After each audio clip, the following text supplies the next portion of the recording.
Jika Anda pernah diangkat menjadi kepala lembaga pengadaan pertahanan negara Anda, dan Anda sedang mencari cara untuk mengembangkan teknologi yang berada di luar jangkauan industri pertahanan Anda, tetapi Anda sangat membutuhkannya untuk memodernisasi tentara Anda dan mendapatkan keuntungan di pasar internasional, Anda tidak perlu mencari lebih jauh selain Korea Selatan untuk mendapatkan panduan tentang hal itu. Negara Asia Timur tersebut terus-menerus berada dalam posisi sulit selama beberapa dekade, dengan musuh yang selalu mengancam di utara dan industri dirgantara domestik yang kurang berkembang, sehingga membuatnya bergantung pada impor senjata. Setidaknya, itu kisah masa lalu. Tahun 2026 akan dikenal sebagai tahun KF-21 Borami di Korea Selatan. Karena proyek pesawat tempur multiperan ini akhirnya mulai bertugas secara aktif. Dirancang tidak hanya untuk memenuhi hanggar Korea Selatan dengan pesawat tempur yang mumpuni, tetapi juga untuk mengembangkan kemampuan industri pertahanan negara tersebut, Borami awalnya dianggap kelewat ambisius. Saat ini, pesawat ini diakui sebagai pesawat yang dikembangkan dengan sangat baik, dengan potensi untuk menaklukkan pasar pertahanan internasional, membuktikan sekali dan untuk selamanya bahwa pelan tapi pasti memang menang. Program KFX yang pada akhirnya menghasilkan KF-21 Borami diumumkan pada tahun 2001, sebuah periode di pasar penerbangan Korea Selatan yang ditandai dengan investasi besar-besaran. Negara tersebut perlu mencapai keunggulan jumlah atas kekuatan udara Korea Utara yang terus berkembang, dan saat itu sedang dalam proses mengakuisisi F-16 dan kemudian F-15K Slam Eagle dari Amerika Serikat. Sementara armada udaranya sebagian besar terdiri dari F-5, F-4 Phantom II, dan Cessna A-37 Dragonfly yang telah diterima sebelumnya. Pada awal tahun 2000-an, Korea Selatan menghadapi ancaman yang sangat aktif dari negara tetangganya di utara, dan sebagian besar mengoperasikan pesawat-pesawat usang hanya mampu meningkatkan armadanya melalui impor. Sebagai perbandingan, pada saat yang sama, Amerika Serikat sedang bersiap untuk memperkenalkan pesawat tempur siluman terbaik di dunia pada masanya, yaitu F-22 ke dalam layanan. Dua hal menjadi sangat jelas bagi orang Korea. Pertama, mereka harus terus-menerus meningkatkan kemampuan angkatan udara mereka untuk menahan Korea Utara. Dan kedua, mereka perlu mengembangkan kemampuan untuk memproduksi pesawat yang mumpuni di dalam negeri. Karena mereka tidak hanya kekurangan pengetahuan, tetapi juga kemampuan produksi. Tugas KFX adalah untuk mengatasi kedua hambatan tersebut. Program ini awalnya dianggap terlalu ambisius oleh Institut Analisis Pertahanan Korea, karena secara umum diyakini bahwa Korea Selatan tidak memiliki kapasitas untuk pengembangan pesawat tempur dalam negeri. Jika dilihat kembali, ternyata mereka benar-benar salah besar. Namun demikian, program ini mendapat sorotan di kalangan publik, dan hal ini membuat para pengambil keputusan memerintahkan bukan 1, bukan 2, tetapi 10 studi kelayakan untuk mengetahui apakah investasi pada pesawat tempur buatan dalam negeri seperti KF-21 merupakan pilihan yang layak. Butuh waktu 9 tahun sampai studi kelayakan terakhir akhirnya mengatakan, ya, memang layak. Risiko finansial dari kegagalan dalam mengembangkan industri penerbangan pertahanan domestik dan pesawat tempur baru sangat besar. Tetapi kemandirian yang bisa diberikan kepada kita adalah hal yang sangat penting secara nasional, dan akan menciptakan efek ekonomi positif melalui ekspor jika kita berhasil. Proyek KFX harusnya disetujui. Saya membayangkan seperti itulah mereka mengatakannya. Keputusan itu juga tidak diragukan lagi diperkuat oleh tenggelamnya kapal Chonan pada tahun 2010 dan penembakan Pulau Yongpyong di Korea Selatan setelahnya. Yang keduanya dilakukan oleh, tidak mengejutkan, Korea Utara. Untuk meredakan penentangan terhadap proyek tersebut, Korea Selatan menawarkan partisipasi kepada Turki dan Indonesia dalam proyek itu untuk meminimalkan risiko keuangan. Turki menolak tawaran tersebut, tetapi Indonesia setuju untuk mendanai 20% dari proyek itu dan membeli 50 pesawat setelah pesawat itu memasuki produksi penuh. Dengan demikian, proyek KF-21 secara resmi dimulai pada tahun 2010 dengan 4 tujuan utama. Mengembangkan pesawat tempur multiperan yang andal dengan beberapa kemampuan siluman, namun lebih diarahkan untuk patroli dengan daya tahan lama. Sebuah pesawat tempur yang dapat dengan mudah diproduksi massal untuk meningkatkan jumlah armada, mempertahankan kemampuan untuk dengan mudah meningkatkan pesawat tempur tersebut selama bertahun-tahun, dan menjadikannya produk yang mudah dipasarkan serta mudah dijual ke luar negeri. Inilah 4 tujuan utama yang harus dicapai oleh Boramae. Secara filosofis, Boramae adalah pesawat yang sangat berbeda jika dibandingkan dengan sebagian besar desain lain yang umum pada masanya. Meskipun harus memiliki tingkat siluman tertentu, hal ini bukanlah tujuan utamanya. Pesawat ini sebagian besar akan digunakan sebagai pesawat tempur patroli udara, bukan untuk misi penyusupan jauh ke wilayah musuh. Oleh karena itu, Korea Selatan menetapkan bahwa mereka menginginkan pesawat dengan kemampuan siluman yang lebih unggul dibandingkan Rafale, F-16, dan Eurofighter Typhoon, namun tidak sebaik kemampuan F-22 dan F-35 Lightning II. Kemampuan siluman seperti itu sebagian besar tidak diperlukan dan juga akan meningkatkan biaya serta waktu perawatan. Kedua, Borami harus berpatroli di sepanjang garis pantai Korea Selatan. Pesawat itu harus memiliki jangkauan tempur setidaknya 50% lebih besar dari jangkauan tempur F-16, dan rangka pesawatnya harus lebih awet dibandingkan F-16. Patroli udara membutuhkan pesawat yang mampu terbang dalam waktu lama, tetapi juga harus mampu berakselerasi tinggi dan bermanuver dengan baik. Orang Korea tidak mencoba menciptakan sesuatu yang benar-benar baru di sini. Mereka memutuskan bahwa mereka akan mendasarkan desain mereka pada F-22 dan F-35 atau desain Eropa dengan Canard. Rafale milik Dassault, Eurofighter, dan Gripen Swedia mungkin adalah 3 desain Canard paling populer. Tetapi Korea Selatan akhirnya memilih pesawat tempur yang terinspirasi dari Amerika setelah melakukan uji terowongan angin. Bagian besar dari filosofi Korea Selatan adalah mengadopsi sebanyak mungkin teknologi luar negeri untuk menghemat waktu dalam pengembangannya di dalam negeri. Begitu pengembangan dimulai, sekitar 65% teknologi yang dibutuhkan untuk membangun Borami sudah berada di tangan Korea. Dan setelah melakukan uji terowongan angin pada rangka pesawat F-35X, para desainer menyimpulkan bahwa mereka sudah memiliki sekitar 87% teknologi yang dibutuhkan untuk membangun Borami. Teknologi yang tersisa yang harus dikembangkan atau diperoleh Korea Selatan meliputi pengacauan radio, pencarian dan pelacakan inframerah, serta AESA. Radar yang lebih sulit dideteksi namun lebih kuat dibandingkan teknologi radar tradisional, perangkat lunak untuk program penerbangan operasional, dan head-mounted display. Untuk mendapatkan teknologi-teknologi ini, Korea Selatan membuat kesepakatan dengan Lockheed Martin. Mereka akan memproduksi 40 F-35 dan menerima teknologi-teknologi tersebut sebagai imbalannya. Amerika Serikat memblokir sebagian dari pertukaran teknologi tersebut, sehingga Korea Selatan harus mengembangkan beberapa hal sendiri. Namun, sebagian besar kekurangan diisi oleh Lockheed Martin. Salah satu kekurangan besar yang diisi adalah rangka pesawat. Jika Anda meletakkan mereka berdampingan, Anda mungkin akan melihat kemiripan yang mencolok antara Borami dan F-22. Hal ini bukan tanpa alasan. Meskipun Borami lebih mendekati F-35 dalam hal ukuran, bentuknya jauh lebih mirip dengan F-22 atau lebih tepatnya, prototipe YF-22 yang nantinya akan ditingkatkan menjadi F-22. Alasan untuk ini adalah kesamaan persyaratan dengan F-22. Kedua pesawat memiliki 2 mesin. Keduanya membutuhkan manuverabilitas tinggi dan penampang radar yang rendah. Dan karena F-22 tampil sangat baik di semua aspek, maka menirunya adalah hal yang wajar. Fisika, bagaimanapun juga, terbatas. Dan selalu ada satu desain yang menggabungkan begitu banyak fitur berbeda secara efektif. Ketika berbicara tentang persyaratan khusus ini, F-22 adalah puncak dari desain pesawat. Insinyur Korea sampai pada kesimpulan yang sama dan merancang pesawat yang sangat mirip, sementara Lockheed Martin membimbing mereka. Kedua platform memiliki penstabil vertikal yang miring yang dirancang untuk membelokkan gelombang radar musuh dan bentuk sayap yang menyatu hampir identik. Tapi yang membuat kebanyakan orang membedakan keduanya adalah bagian inletnya.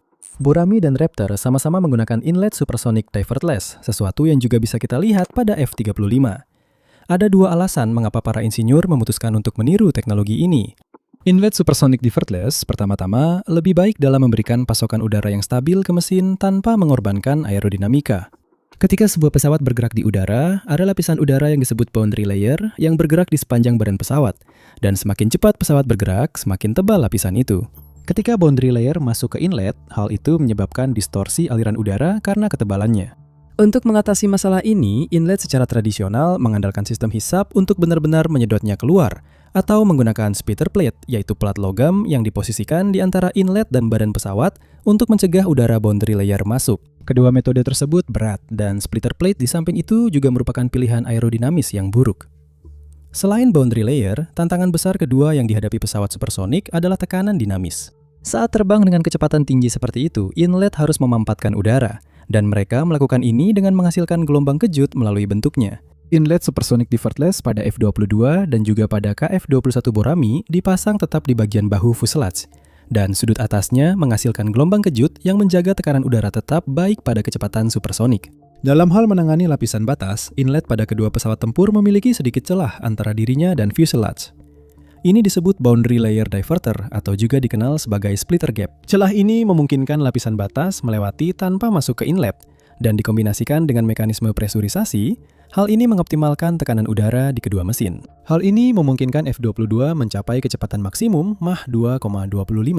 KF-21 hanya sedikit lebih lambat, dan semua ini tidak akan bisa dicapai dengan inlet tradisional yang terlalu berat dan tidak dioptimalkan secara aerodinamis. Bentuk inlet ini juga memiliki tujuan sekunder, yaitu kemampuan siluman. Bentuknya mengurangi paparan mesin terhadap radar, dan hal ini sangat penting selama fase desain F-22, dan tetap sama untuk KF-21.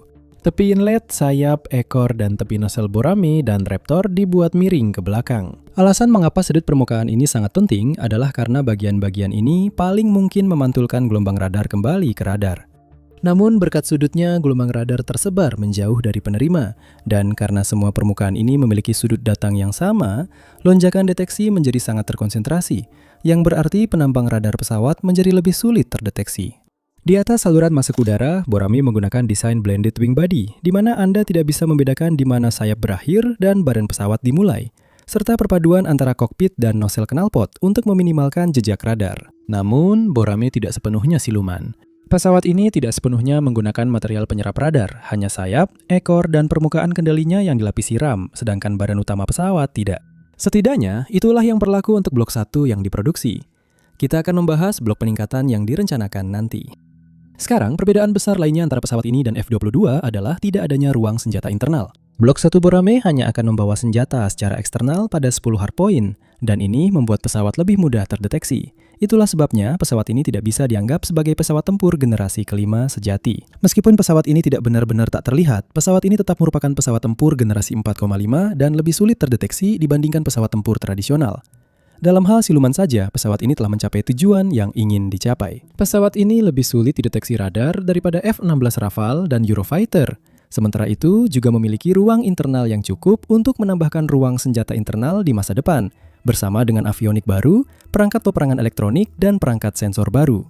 Platform generasi keempat tersebut sebagai perbandingan hanya bisa menambahkan perangkat keras baru secara eksternal, karena ruang internalnya sudah maksimal. Dalam proses desain, para insinyur Korea Selatan menguji 6 desain berbeda, semuanya bervariasi dalam ukuran, berat, bentang sayap, mesin, kapasitas bahan bakar, dan performa. Desain awal sebenarnya adalah yang paling kecil, dengan berat lepas landas maksimum 20.900 kg atau 46.000 pon, dengan kapasitas bahan bakar 3.600 kg atau 8.000 pon, serta bentang sayap 9,8 meter atau 32 kaki, dan panjang 15,2 meter atau 50 kaki. Desain ini akan ditenagai oleh satu mesin turbofan Pratt & Whitney F100.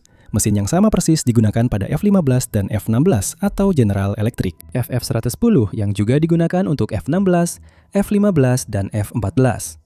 Namun, desain yang akhirnya dipilih oleh para insinyur jauh lebih besar dan lebih bertenaga. Pesawat ini memiliki berat 25.400 kilo atau 56.000 pon pada berat maksimum saat lepas landas, dengan kapasitas bahan bakar internal 5.400 kilo atau 12.000 pon. 50% lebih banyak dibandingkan prototipe aslinya. Rentang sayap Borame versi final akan berukuran 11,2 meter atau 36,75 kaki, dengan panjang 16,9 meter atau 55,4 kaki, ditenagai bukan oleh satu, melainkan dua mesin turbofan General Electric FF414. Setiap mesin ini menghasilkan daya dorong sebesar 13.000 pon, yang memungkinkan Borame mencapai kecepatan maksimum Mach 1,97. Ada beberapa alasan menggunakan dua mesin. Salah satunya, jika salah satu mesin gagal, pesawat masih bisa kembali ke pangkalan, yang sangat penting untuk patroli udara berdurasi lama. Kedua, mesin-mesin ini memiliki rasio daya dorong terhadap berat sebesar 5,3, dan akan memberikan Borame rasio daya dorong terhadap berat sekitar 0,76 pada berat lepas landas maksimum, dan sekitar 1,15 pada konfigurasi standar pertempuran udara ke udara. Secara keseluruhan, mesin-mesin tersebut membuat Borame sangat andal, memberikannya kecepatan maksimum yang mengesankan, yang akan sangat penting untuk mencegat pesawat musuh dan memaksimalkan kapasitas bahan bakarnya untuk jangkauan yang luas.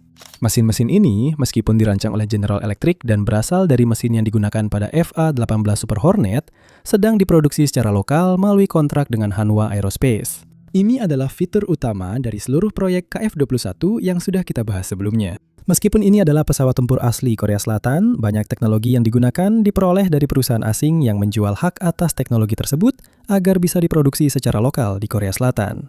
Dengan cara ini, Korea Selatan pada dasarnya melewati tahap pengembangan untuk beberapa komponen dan langsung ke tahap manufaktur. Itulah sebabnya mereka bisa membawa pesawat tempur ini dari fase cetak biru ke fase pengujian hanya dalam waktu 1 dekade. Hanya beberapa komponen yang benar-benar dikembangkan secara lokal. Ini termasuk sistem pencarian dan pelacakan inframerah, pot penargetan elektrooptik, teknologi pengacauan radio, dan AESA. Saat bernegosiasi mengenai transfer teknologi dengan Lockheed Martin sebagai imbalan atas pembelian F-35 Amerika Serikat, memblokir keempat teknologi tersebut agar tidak dibagikan karena mereka tidak ingin negara lain mendapatkan teknologi itu. Ini juga menjadi alasan mengapa F-22 tidak bisa diekspor dan mengapa tidak ada negara lain yang mengoperasikan pesawat tersebut. Namun, karena sebagian besar komponen Borame sudah dikembangkan dan hanya perlu dibuat secara lokal, para insinyur Korea memiliki waktu yang cukup untuk mengembangkan teknologi mereka sendiri guna mengisi kekurangan tersebut. Active Electronically Scanned Array atau yang dikenal sebagai AESA dikembangkan secara lokal dan dengan bantuan dari Elta Systems milik Israel. Ini adalah jenis susunan antena yang dapat mengarahkan gelombang radio tanpa harus menggerakkan antenanya. Dan ini merupakan peningkatan besar dibandingkan dengan sistem radar phase array tipe lama karena dapat memancarkan beberapa gelombang radio pada berbagai frekuensi secara bersamaan. PESA, Passive Electronically Scanned Array, yang merupakan pendahulu AESA hanya dapat memancarkan satu berkas gelombang pada satu waktu. Kemampuan untuk menyebarkan pancaran sinyal ke begitu banyak frekuensi yang berbeda membuat pancaran tersebut dan secara tidak langsung pesawat tempur lebih sulit dideteksi. Hal ini juga membuatnya lebih sulit untuk diacaukan. Kapal-kapal angkatan laut menggunakan teknologi yang sama untuk tetap sulit dideteksi. Sebagian besar pesawat tempur modern juga menggunakannya, seperti F-22, F-35 Gripen, dan MiG-29 serta keluarga pesawat tempur KAI T-50 dari Korea yang lebih tua. AESA yang ada di dalam Borame mampu melakukan deteksi udara ke udara darat, dan udara ke laut, serta mode mengikuti kontur tanah dan mode synthetic aperture, yang memungkinkan Borame terbang sangat rendah di atas permukaan tanah tanpa takut jatuh. Saab dari Swedia memberikan panduan untuk pengembangan perangkat lunak AESA. Leonardo dari Italia menyediakan sensor head unit untuk modul pencarian dan pelacakan inframerah. Sementara pot penargetan elektrooptik dan perangkat peperangan elektronik dikembangkan secara mandiri.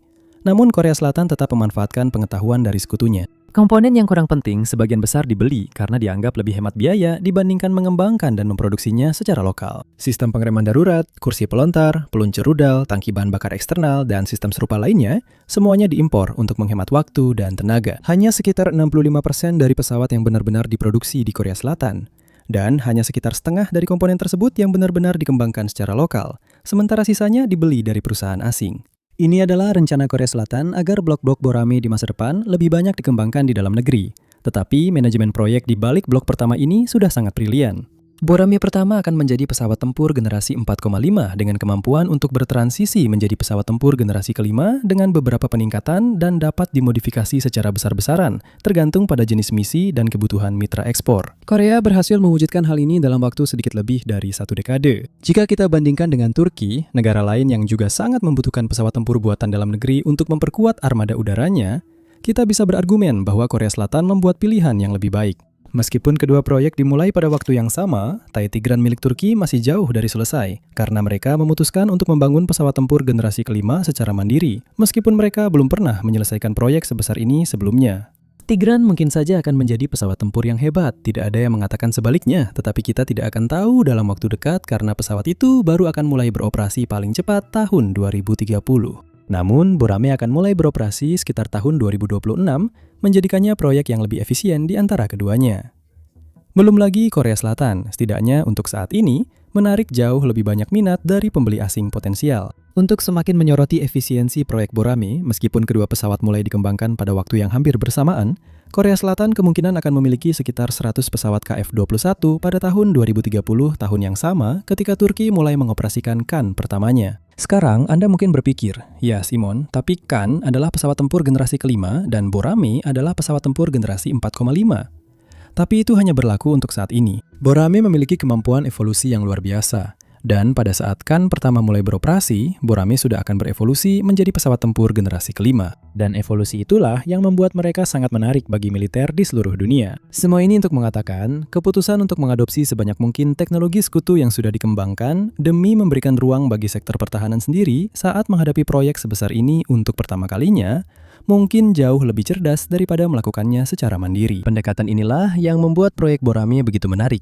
Bukan hanya dari sudut pandang rekayasa, tetapi juga dari sudut pandang manajemen proyek pertahanan besar, terutama mengingat bahwa Korea Selatan tidak memiliki terlalu banyak pengalaman dalam penerbangan militer. Evolusi, modularitas, dan keterbukaan terhadap perubahan. Sekarang, banyak negara suka mengembangkan teknologi pertahanan sebagai cara untuk menunjukkan eksistensi. Dan pada intinya, beberapa proyek ini, seperti F-22 yang sekarang disebutkan, untuk kesekian kalinya dalam video yang sebenarnya bukan tentang F-22, memang merevolusi beberapa aspek dari teknologi spesifik yang dimaksud. Namun, sedikit klaim tentang sebuah pesawat, misil, atau kapal induk yang akan mengubah cara perang dilakukan benar-benar jujur. Dan biasanya itu hanya negara-negara yang terjebak dalam adu gengsi teknologi. Ini sangat berbeda dengan Korea Selatan, yang menolak untuk terlalu ambisius dengan Borame. Agak ironis karena kita sebenarnya sedang membicarakan sebuah pesawat. Alih-alih mencoba membangun pesawat terbaik yang ditakuti musuh, rencananya adalah membangun pesawat berkinerja tinggi yang dikembangkan dengan baik dan masuk akal, dengan banyak ruang untuk pengembangan, sehingga menjadi solusi yang hebat untuk angkatan udara mereka sendiri dan juga pesawat yang menarik bagi pembeli luar negeri. Evolusi dan modularitas Borame adalah aspek kunci dalam hal ini. Semua yang telah dibicarakan sejauh ini hanya berlaku untuk Borame Block 1, yang menurut definisinya adalah pesawat tempur generasi 4,5. Namun, pesawat ini secara bertahap akan memperkenalkan berbagai peningkatan yang seiring waktu akan mengubahnya menjadi pesawat tempur generasi kelima. Borame Block 2 akan meningkatkan kemampuan serang pesawat tempur ini dan memperkenalkan kemampuan pengintaian serta berbagai macam persenjataan yang lebih luas. Baik Borame Block 1 maupun Block 2 akan dilengkapi dengan satu meriam otomatis Vulcan 20 mm dengan 480 peluru dan 10 titik cantelan untuk rudal dan bom. Kedua varian tersebut akan mampu menembakkan rudal Meteor, Iris-T, AIM-120 jarak menengah, dan AIM-9X Sidewinder, serta rudal udara ke udara jarak jauh dan jarak pendek yang saat ini sedang dikembangkan. Namun, Borame Block 2 juga akan memiliki opsi untuk membawa rudal udara ke permukaan KAL CM Chongryong yang saat ini sedang dikembangkan di Korea Selatan. Blok 1 juga tidak akan membawa bom apapun, sementara Borame Block 2 akan memiliki banyak pilihan, mulai dari bom serbaguna tanpa pemandu hingga bom penghancur bunker berpemandu laser. Borame Block 3 akan sepenuhnya mentransisikan pesawat ini menjadi platform generasi kelima, dengan rencana untuk mengembangkannya menjadi platform generasi 5,5. Berbeda dengan Blok 1 dan 2, mereka akan dilengkapi dengan ruang senjata internal dan akan sepenuhnya dilapisi bahan penyerap radar. Yang keduanya akan sangat meningkatkan kemampuan siluman. Radar ASA akan ditingkatkan dengan avionik generasi berikutnya dan mesin buatan Korea yang dikembangkan secara domestik kemungkinan besar akan menggantikan dua mesin turbojet General Electric. Blok 2 dan 3 juga akan memperkenalkan teknologi yang terlalu ambisius untuk Borame Blok 1, yaitu kerjasama antara pesawat berawak dan tanpa awak. Sejak awal memang direncanakan agar KF-21 menjadi platform yang sangat tahan lama. Dan salah satu teknologi masa depan adalah menggabungkan pesawat berawak dengan drone. Ini adalah ciri khas utama dari pesawat tempur generasi ke-6, dan hal ini akan membuat peran Borame berubah dari petarung multiperan menjadi platform komando udara. Kemampuan ini kemungkinan besar akan dikembangkan untuk Borame 2 kursi, sementara versi 1 kursi akan tetap mempertahankan peran tempur saja. Peran pilot depan adalah menerbangkan pesawat dan menangani ancaman langsung. Sementara pilot di kursi belakang akan mengendalikan sistem tak berawak. Sistem tak berawak ini akan meningkatkan kesadaran situasi satu Borame dan memberikan pelindungan dari pesawat musuh serta pertahanan udara. Beberapa di antaranya kemungkinan akan dilengkapi dengan perangkat peperangan elektronik sendiri, sehingga mereka dapat digunakan untuk peperangan elektronik dan serangan kinetik langsung. Untuk mendampingi Borame, Korea Selatan sedang mengembangkan pesawat tempur kolaboratif tak berawak ukuran sedang dan pesawat tempur tak berawak ukuran kecil. Yang terakhir adalah drone khusus pengintaian dan peperangan elektronik. Sedangkan yang pertama mampu melakukan misi udara ke udara dan udara ke darat. Teknologi-teknologi ini akan diuji coba dengan Borame Block 1 yang pertama. Namun, mereka tidak akan dikerahkan bersamaan, karena pesawat Blok 1 memang belum memiliki paket perangkat lunak yang dibutuhkan untuk mengendalikan drone-drone ini. Korea Selatan berharap dapat mencapai kesiapan tempur awal dengan pesawat tempur ini paling lambat pada tahun 2028. Dan jika Anda ingin mengetahui lebih lanjut tentang bagaimana sistem Loyal Wingman bekerja dan bagaimana pengaruhnya terhadap peperangan, Anda bisa menonton video kami yang membahas semuanya. Korea Selatan berencana mengembangkan 3 varian Blok 3 Boromai. Salah satunya adalah varian peperangan elektronik dengan 2 kursi. Varian lainnya adalah pesawat tempur serang khusus dengan kemampuan persenjataan yang sebanding dengan F-35. Dan yang terakhir akan menjadi varian ekspor yang dibuat khusus sesuai kebutuhan masing-masing negara. Tentu saja, Boromai akan hadir dalam varian berbasis kapal induk dengan sayap 20% lebih besar untuk stabilitas dan keamanan lepas landas, serta pendaratan yang lebih baik, ditambah kemampuan melipat agar bisa muat di atas kapal induk. Varian ini juga kemungkinan besar akan mampu melakukan operasi lepas landas pendek dan pendaratan tertahan. Ketiga blok Boromai akan sangat mudah dimodifikasi berkat arsitektur terbuka dari platform tersebut. Mirip seperti komputer yang memungkinkan instalasi dan penghapusan program, Boromai akan memungkinkan integrasi perangkat sensor baru, persenjataan, dan perangkat lunak. Itu berarti pesawat tempur ini akan dapat menerima pembaruan selama puluhan tahun masa operasinya tanpa perlu perombakan total. Pesawat ini juga akan mampu merespons tren terbaru di industri dirgantara dan ancaman yang muncul dengan waktu henti yang minimal. Semua ini berkat perangkat lunak Boromai. Perangkat lunak ini dikembangkan sesuai standar internasional, memungkinkan pembeli untuk mengintegrasikan sistem dan senjata mereka sendiri tanpa memerlukan perubahan besar. Boromai akan menjadi salah satu dari sedikit pesawat sekutu NATO yang sepenuhnya kompatibel dengan komponen non-NATO dan non-Korea. Sementara sebagian besar pesawat sejenis lainnya memiliki arsitektur yang sepenuhnya tertutup. Dengan ini, Boromai tidak hanya akan menjadi pesawat yang terus berkembang dan semakin baik serta melompati generasi selama bertahun-tahun, tetapi juga akan memiliki kemampuan untuk melepas satu komponen dan menggantinya dengan yang lain tanpa memerlukan terlalu banyak pemrograman ulang. Pesawat ini juga akan sangat murah untuk dioperasikan jika dibandingkan dengan sebagian besar platform lainnya. Menurut Kantor Anggaran Kongres, menerbangkan F-35 selama 1 jam biayanya sekitar $50.000, termasuk biaya operasional dan dukungan. Dan tarif itu sebenarnya dulu jauh lebih tinggi dan baru saja stabil belakangan ini. F-16 membebani pembayar pajak Amerika sekitar $25.000 dan F-22 mendekati $100.000 per jam terbang. Namun, biaya operasional Boromai kemungkinan tidak akan melebihi $20.000, setidaknya menurut Richard Aboulafia, seorang konsultan kedirgantaraan yang bekerja dengan pengembang pesawat pertahanan dan sipil utama. Ini akan menjadikannya pesawat tempur multiperan yang lebih baik daripada Eurofighter Typhoon, sekaligus lebih murah untuk dioperasikan, karena proyek Eropa multinegara tersebut memakan biaya sekitar $60.000 Amerika per jam terbang. Berkat desain modular mereka dan keputusan Korea Selatan untuk mengimpor sebanyak mungkin teknologi, Korea Aerospace Industries hanya membutuhkan waktu 2 tahun untuk meluncurkan 8 prototipe, 2 diantaranya berbasis darat, dan mengujinya.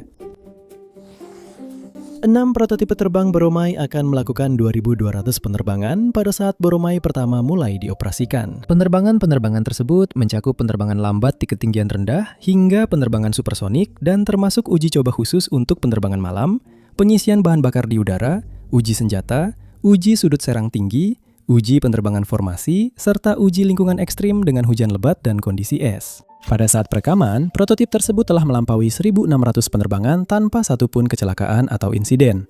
Hal ini sangat jarang terjadi dan hampir tidak pernah terdengar di dunia penerbangan. Semua desain, sebaik apapun, pasti akan mengalami setidaknya satu kendala selama pengujian. Memang itulah tujuan dari pengujian, bukan? Boromai berkinerja sempurna di semua tahap pengujiannya. Satu-satunya perubahan yang diperlukan dari hasil pengujian adalah meratakan nosel mesin, yang biasanya miring dan menyebabkan getaran kecil pada kondisi penerbangan tertentu. Namun bahkan saat itu, para pilot tetap bisa menerbangkan Boromai tanpa masalah. Luar biasanya, satu-satunya kekurangan yang bisa ditemukan pada Boromai hanyalah masalah birokrasi. Boromai sudah mendapat penolakan besar bahkan sebelum dirancang. Proyek ini beberapa kali mengalami penundaan, dan insinyur Indonesia diduga mencoba mencuri data teknis terkait Boromai, yang akhirnya menimbulkan ketegangan antara kedua negara. Tentu saja hal ini tidak menghentikan proyek tersebut untuk terus berjalan. Korea Selatan saat ini sedang memproduksi 40 unit Boromai Blok 1. Semua unit tersebut diperkirakan akan mulai dioperasikan pada tahun 2028, dengan pesanan 80 unit Boromai Blok 2 sedang dipersiapkan, sementara Boromai Blok 3 akan diperkenalkan pada tahun 2030. Indonesia, yang merupakan mitra dalam produksi, akan menerima 48 unit Boromai Blok 1, dan berencana membeli setidaknya 16 unit Boromai Blok 2. Polandia yang sedang memesan FFA-50 Fighting Eagle varian serang ringan dari T-50 Golden Eagle juga sangat tertarik dengan Boromai. Salah satu angkatan bersenjata terkuat di Eropa telah menguji pesawat tersebut dan dikabarkan tertarik untuk membeli 32 unit meskipun belum diketahui blok yang mana secara pasti. Mengizinkan calon pembeli untuk menguji pesawat sebelum membeli adalah fitur utama lain dari modularitas dan evolusi Boromai. Negara-negara seperti Polandia dapat mencoba pesawat Blok 1 sebagai persiapan untuk memesan Boromai Blok 2 atau Blok 3. Baik Uni Emirat Arab maupun Arab Saudi menggunakan opsi ini, dan keduanya sangat tertarik untuk mendukung pengembangan Blok 2 dan Blok 3 yang akan datang sebagai imbalan atas pengiriman model-model tersebut. Hal ini akan membantu memodernisasi militer masing-masing negara mereka dan juga membuat seluruh pengembangan Boromai selanjutnya menjadi lebih murah bagi Korea Selatan. Semua ini menunjukkan bahwa KF-21 Boromai adalah pesawat tempur yang hebat, tetapi lebih dari itu, ini adalah proyek yang dijalankan dengan sangat luar biasa. Per Mei 2026, hanya 5 tahun sejak prototip pertama diproduksi, Boromai sudah sepenuhnya layak tempur, menurut Administrasi Program Akuisisi Pertahanan Korea Selatan. Sebagai perbandingan, Su-57 Valon Rusia, yang tentu saja sudah kami bahas dalam video jika Anda tertarik, membutuhkan waktu 10 tahun dari penerbangan prototipe pertama hingga penerbangan model produksi pertamanya. Korea Selatan melompati para pesaingnya dengan mengalihdayakan segala hal yang bisa dilakukan ke perusahaan-perusahaan berpengalaman sambil mempelajari teknologi tersebut pada saat yang sama. sehingga para insinyurnya bisa mengejar ketertinggalan dari mereka yang merancang pesawat tempur generasi kelima dan keenam. Selain memperkuat dan mengembangkan kemampuan industri pertahanannya, kini Korea Selatan memiliki salah satu pesawat tempur baru yang paling kompeten, yang sepenuhnya disesuaikan dengan peran pertahanan utamanya. Dan bagian terbaiknya adalah pesawat ini baru sedikit memanfaatkan potensinya. Seperti yang telah kita pelajari, Boromai akan berkembang sedemikian pesat sehingga model yang keluar dari pabrik Korea Selatan dalam 1 dekade ke depan akan membuat varian Block 1 terlihat seperti mainan jika dibandingkan. Korea Selatan cukup bijaksana untuk menyingkirkan egonya dan mengembangkan industri pertahanannya serta pesawat tempur barunya secara bertahap. Model pengembangan ini yang benar-benar jenius di masa depan bisa menjadi cetak biru bagi militer berukuran menengah dan kecil tentang bagaimana mengembangkan industri pertahanan mereka sambil mempersenjatai diri dan meraih keuntungan. Terima kasih telah menonton.